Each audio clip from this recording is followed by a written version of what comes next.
What a terrible attack with mace and a stick. The woman is 82 years old and Asian. This was in downtown Las Vegas after 1 this morning. An eyewitness recorded that frightening encounter. The woman was taken to the hospital. Metro police are investigating the brutal crime. And tonight, neighbors are concerned about this dangerous encounter and if that elderly Asian woman was targeted. It's a story you'll only see right here on Fox 5.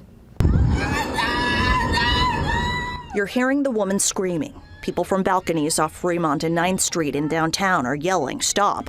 Neighbors tell Fox 5 they saw the man spray the woman with mace, yelling something about being God. That's when this eyewitness started filming with their cell phone and called 911. The attacker went back for a stick and beat the woman. She's 82 years old and Asian.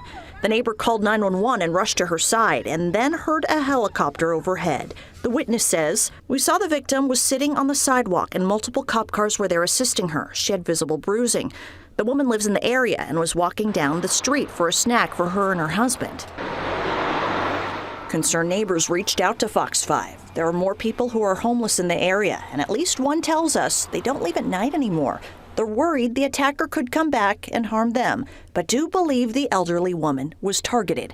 A witness says, "I do believe she was attacked because she's an easy target. It seems the attack on Asian communities has increased since COVID." Another male neighbor says he is worried it's half racially motivated, an easy target. "No one's ever tried that on me." After the woman was taken to the hospital, they are concerned for her and hope she is okay. Police are classifying the case as battery with a deadly weapon involving an older person. We've asked Metro Police about the search for the suspect and an update on the victim. We've not gotten a response just yet, but we'll update you when we do.